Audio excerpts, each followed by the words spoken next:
11वां अध्याय। जब वे यरूशलेम के निकट जैतून पहाड़ पर बेतफगे और बेथनिया के पास आए तो उसने अपने चेलों में से 2 को यह कहकर भेजा कि अपने सामने के गांव में जाओ और उसमें पहुंचते ही एक गदही का बच्चा जिस पर कभी कोई नहीं चढ़ा बंधा हुआ तुम्हें मिलेगा, उसे खोल लाओ। यदि तुमसे कोई पूछे कि यह क्यों करते हो तो कहना कि प्रभु को इसका प्रयोजन है और वह शीघ्र उसे यहाँ भेज देगा। उन्होंने जाकर उस बच्चे को बाहर द्वार के पास चौक में बंधा हुआ पाया और खोलने लगे। और उनमें से जो वहां खड़े थे कोई कहने लगे कि ये क्या करते हो, गधी के बच्चे को क्यों खोलते हो। उन्होंने जैसा यीशु ने कहा था वैसा ही उनसे कह दिया। तब उन्होंने उसे जाने दिया और उन्होंने बच्चे को यीशु के पास लाकर उस पर अपने कपड़े डाले और वो उस पर बैठ गया। और बहुतों ने अपने कपड़े मार्ग में बिछाए और औरों ने खेतों में से डालियां काट काट कर फैला दी। और जो उसके आगे आगे जाते और पीछे पीछे चले आते थे पुकार पुकार कर कहते जाते थे कि होशाना, धन्य है वे जो प्रभु के नाम से आता है। हमारे पिता दाऊद का राज्य जो आ रहा है धन्य है, आकाश में होशाना। और वह यरूशलेम पहुंचकर मंदिर में आया और चारों ओर सब वस्तुओं को देखकर 12 के साथ बेतनिया गया, क्योंकि सांझ हो गई थी।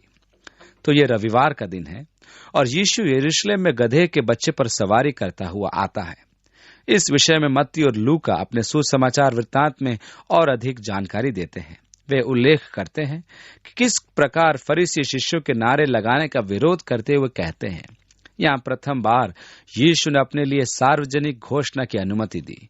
वे भजन संहिता 118 में से चिल्ला रहे थे, जो मसीहा की भविष्यवाणी का भजन है। देखो, जिस पत्थर को राज मिस्त्रियों ने निकम्मा ठहराया वही कोने का पत्थर हुआ। ये प्रभु का काम है जो हमारी दृष्टि में अद्भुत है।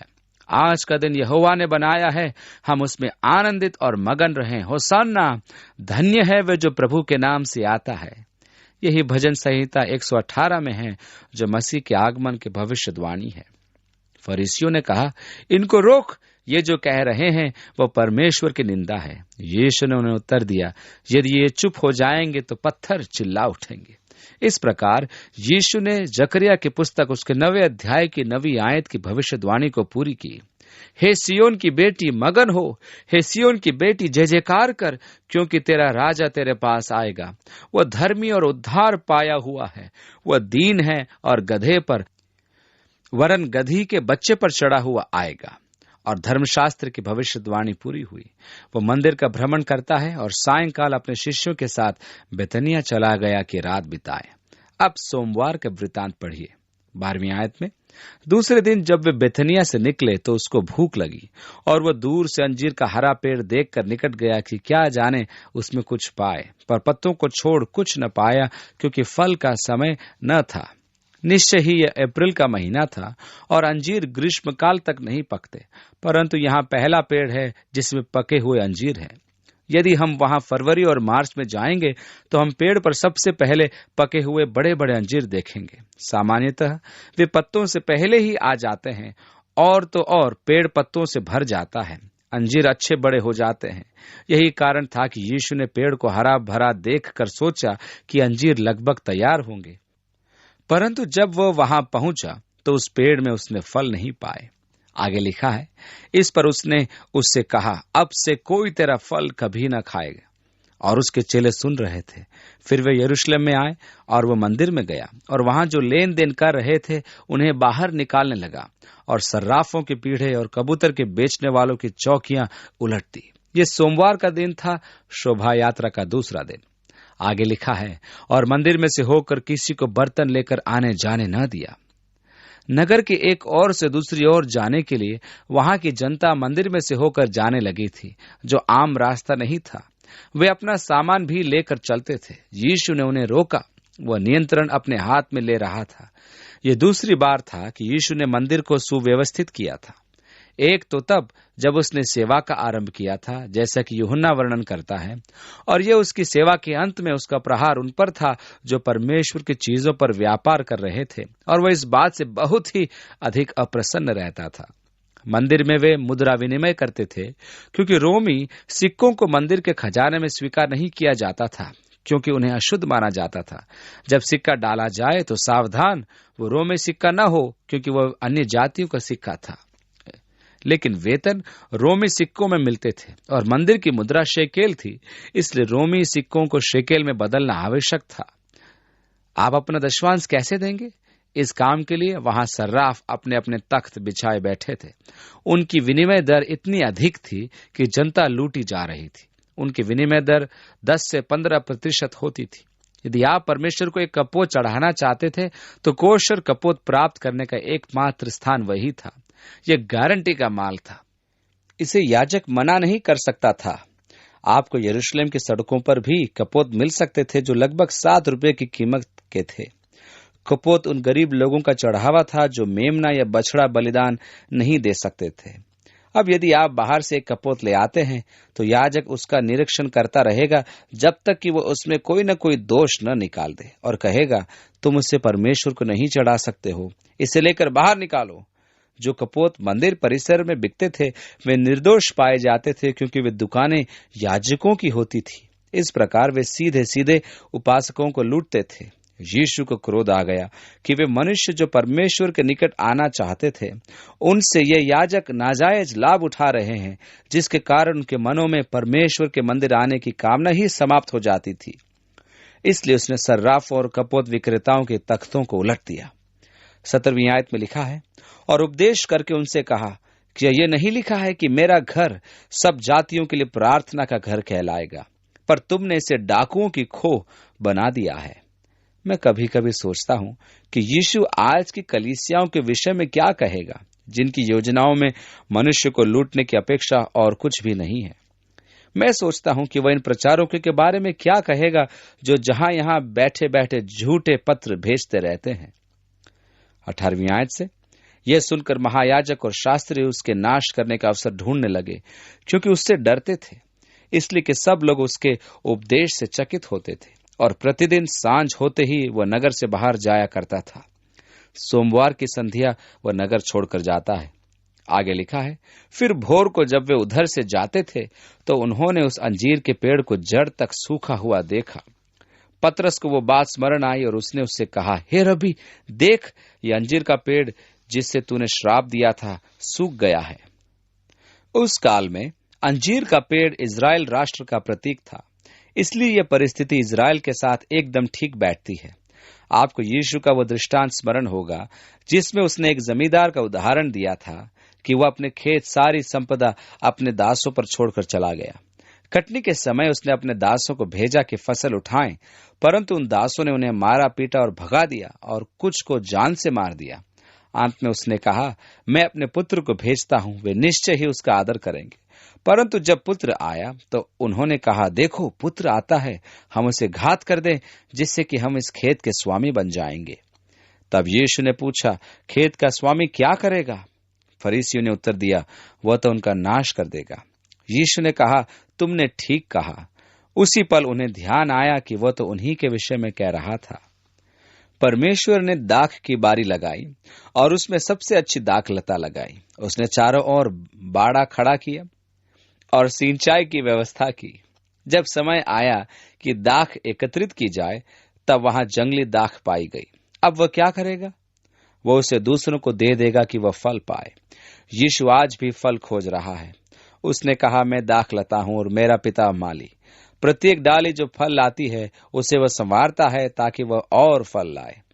तुम मेरे कहे शब्दों द्वारा शुद्ध किए गए हो। मुझ में बने रहो और मेरे वचनों को अपने में बसने दो कि तुम बहुत फल लाओ, क्योंकि इसी में पिता की महिमा है। परमेश्वर देखता है कि आप राज्य के लिए फल उत्पन्न करें। इस्राएल सिद्ध नहीं हो पाया। यीशु अंजीर के वृक्ष के पास आया और वह फलहीन था। उसने उसे श्राप दिया और वह सूख गया। आज वो हमारे जीवन में फल खोज रहा है और आत्मा का फल है प्रेम। परमेश्वर आपसे और मुझसे इस फल को प्राप्त करने की कामना करता है। वह अपनी वाटिका में फल की खोज कर रहा है। अब यीशु ने इस घटना का उदाहरण देकर विश्वास का अर्थ समझाया। पतरस ने कहा, ओह प्रभु, देख, कल की ही बात है और वो वृक्ष आज सूखा पड़ा है। यीशु ने उसको उत्तर दिया कि परमेश्वर पर विश्वास रखो। मैं तुमसे सच कहता हूं कि जो कोई इस पहाड़ से कहे कि तू उखड़ जा और समुद्र में जा पड़ और अपने मन में संदेह न करे, वरन प्रतीति करे कि जो कहता हूं वह हो जाएगा, तो उसके लिए वही होगा। इसलिए मैं तुमसे कहता हूं कि जो कुछ तुम प्रार्थना करके मांगो तो प्रतीत कर लो कि तुम्हें मिल गया और तुम्हारे लिए हो जाएगा। प्रार्थना करने वालों के लिए कैसी विस्तृत प्रतिज्ञा। यहां ध्यान दीजिए कि वह किससे बात कर रहा है। क्या जनसमूह से? नहीं, अपने शिष्यों से। प्रार्थना के विषय यह प्रतिज्ञा किसे दी गई? यह प्रतिज्ञा शिष्यों को दी गई। शिष्य कौन है? सर्वप्रथम वह है जो अपना इनकार करे, अपना क्रूस उठाए और यीशु के पीछे हो ले। इसलिए यह किसी भी व्यक्ति से संबंधित विस्तृत प्रतिज्ञा नहीं है कि वह कहे, प्रभु की स्तुति हो, मुझे तो केवल विश्वास करना है और कह देना है और प्रभु मुझे दे देगा। मुझे एक मोटर गाड़ी चाहिए, मुझे एक बंगला चाहिए, मुझे तो बस विश्वास से कहना है और मुझे मिल जाएगा। परमेश्वर की स्तुति हो, हालेलुया। परंतु शिष्य का सर्वप्रथम गुण क्या है? आप बताइए। अपना इनकार करना। अरे एक मिनट ठहरिए, ये बंगला, ये गाड़ी, ये तो स्वयं का इनकार करना नहीं हुआ। इसलिए तो ध्यान रखिए कि यह प्रतिज्ञा सबके लिए नहीं है। इसका अर्थ यह हुआ कि आप उठकर यीशु के पीछे हो लीजिए। इसका अर्थ यह भी हुआ कि आप प्रार्थना के द्वारा इस सामर्थ का प्रयोग काम में नहीं ला सकते हैं कि आपकी अपनी लालसाओं की पूर्ति हो। परंतु सत्य यह है कि यह प्रार्थना आपको परमेश्वर के महिमा के लिए करनी है। तब यीशु ने 25वीं आयत में कहा, और जब कभी तुम खड़े हुए प्रार्थना करते हो तो यदि तुम्हारे मन में किसी और से कुछ विरोध हो तो उसे भी क्षमा करो। क्षमादान कितना महत्वपूर्ण है। और जब कभी तुम प्रार्थना करते हो तो यदि तुम्हारे मन में किसी और से कुछ विरोध हो तो क्षमा करो, इसलिए कि तुम्हारा स्वर्गीय पिता भी तुम्हारे अपराध क्षमा करे। और यदि तुम क्षमा न करो तो तुम्हारा पिता भी जो स्वर्ग में है तुम्हारा अपराध क्षमा न करेगा। ये तो अत्यधिक कठिन कार्य है, आप कहेंगे। उसके कहने का अर्थ क्या है? उसका तात्पर्य क्या है? ऐसा है तो अनुग्रह कहाँ है? मैं नहीं जानता। यीशु के वचनों में परिवर्तन लाने के लिए मुझ में ताकत नहीं है। मैं तो केवल यीशु के कथनानुसार क्षमा कर सकता हूँ। क्षमादान ये सिद्ध करता है कि मसीह वास्तव में मेरे भीतर रहता है। वह जो ये कहता है कि वह मसीह में उपस्थित है तो उसे उसी का सा आचरण भी रखना चाहिए। जब सिपाही यीशु को क्रूस पर ठोक रहे थे तब उसने कहा था, हे पिता, इन्हें क्षमा कर, क्योंकि ये जानते नहीं ये क्या कर रहे हैं। यदि मैं यीशु का सा आचरण रखता हूं तो मैं अवश्य क्षमा करने का स्वभाव रखूंगा। यीशु ने कहा, यदि तुम क्षमा न करो तो तुम्हारा पिता भी जो स्वर्ग में है तुम्हारा अपराध क्षमा न करेगा। क्षमाशीलता और क्षमादान की आत्मा उन चिन्हों में से एक है जो यह सिद्ध करती है कि हम वास्तव में परमेश्वर के संतान हैं। 27वीं आयत। वे फिर यरूशलेम में आए और जब वह मंदिर में टहल रहा था तो महायाजक और शास्त्री और पुरनिये उसके पास आकर पूछने लगे कि तू ये काम किस अधिकार से करता है और ये अधिकार तुझे किसने दिया है कि तू काम करे? किस अधिकार से और ये अधिकार तुझे किसने दिया? मुझे बड़ा अच्छा लगता है जब अनेक हमारे युवा पास्टर आकर पूछते हैं, तुम्हें बपतिस्मा देने का अधिकार किसने दिया? तुम्हें सेवा करने का अधिकार किसने दिया? क्योंकि वे सोचते हैं कि वे परमेश्वर के शिष्यों में से है और अधिकार देने का अधिकार उन्हीं का है। 29वीं आयत से आगे लिखा है, यीशु ने उससे कहा, मैं भी तुमसे एक बात पूछता हूं, मुझे उत्तर दो तो मैं तुम्हें बताऊंगा कि ये काम किस अधिकार से करता हूं। यूहन्ना का बपतिस्मा क्या स्वर्ग की ओर से था या मनुष्यों की ओर से था? मुझे उत्तर दो। तब वे आपस में विवाद करने लगे कि यदि हम कहें स्वर्ग की ओर से तो वह कहेगा, फिर तुमने उसकी प्रतीति क्यों नहीं की? और यदि हम कहें मनुष्यों की ओर से तो लोगों का डर है, क्योंकि सब जानते हैं कि यूहन्ना सचमुच भविष्यद्वक्ता है। सो उन्होंने यीशु को उत्तर दिया कि हम नहीं जानते। यीशु ने उनसे कहा, मैं भी तुमको नहीं बताता कि ये काम किस अधिकार से करता हूं। आप प्रभु के वचन को ग्रहण करें और पवित्र आत्मा को अपने मन में बसा लें। यीशु ने कहा है कि तुम मेरे वचनों से शुद्ध किए गए हो। यही वचन हमारे जीवन में शुद्धता का प्रभाव डालता है और उसकी महिमा के लिए हमारे जीवन में बहुत फल लाता है।